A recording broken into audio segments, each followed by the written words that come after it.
Jesus wrote nothing. He taught crowds for around 3 years, yet 2 billion people still quote his simple words today. His crowds were farmers and fishermen, and his stories turned everyday things, seeds, lost coins, and one clumsy sheep into lessons. On a gentle green hillside, he taught that the poor in spirit are blessed, and quiet people will inherit the whole wide earth. He said you are the salt of the entire earth, and your burning lamp belongs upon a high stand, never underneath a bowl. Do to others what you want them to do to you. That one simple golden rule carries his entire teaching forward today. He said, "Love your enemies and pray for those who hurt you," and everyone assembled stood in a state of complete astonishment. He cautioned that judging others brings judgment upon yourself. So, pull the enormous beam out of your own eye first. When Peter asked how often to forgive a brother, Jesus answered with 70 times 7, so forgiveness never runs out. A beaten traveler lay ignored by holy men beside the long road, until a foreign stranger stopped to treat his ragged wounds. He explained that the person who demonstrates mercy toward you is your genuine neighbor, so you do not require the same street.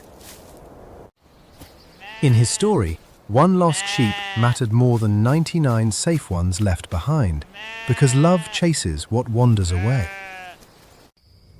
Then, in his story, the son who squandered everything got a warm celebration, while the obedient brother sulked outside the door. Why? Because the father ran to embrace a son who deserved nothing. That wild mercy, he said, is like the divine. Faith, he said, works exactly like a mustard seed, the tiniest grain that grows into a great tree big enough for birds.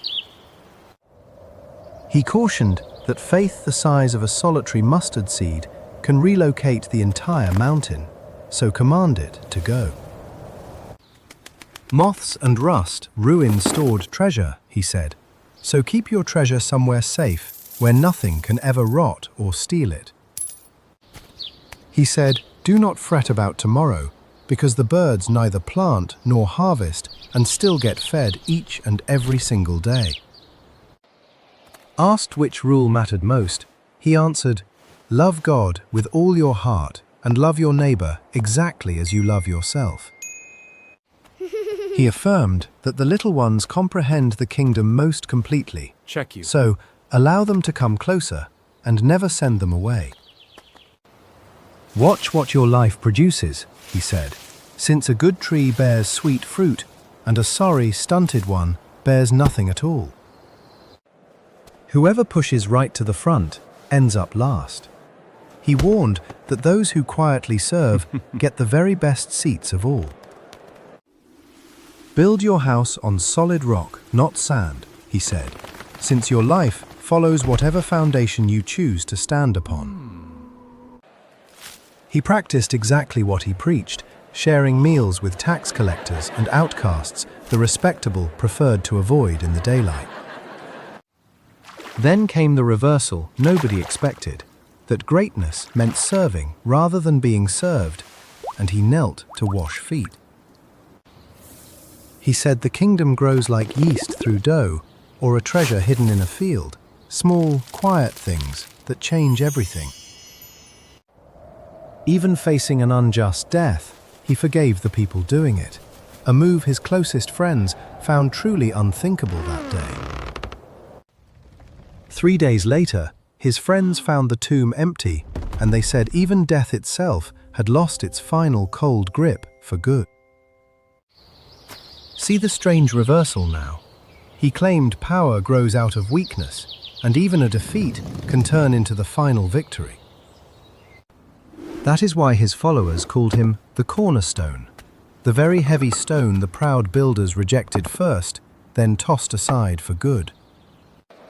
From a nobody in Nazareth to the center of a whole world religion, this one reversal rewired how billions think about power. Now every teaching snaps into place. The least rise up, the last step first, and the humble servant quietly leads. Remember that tiny mustard seed?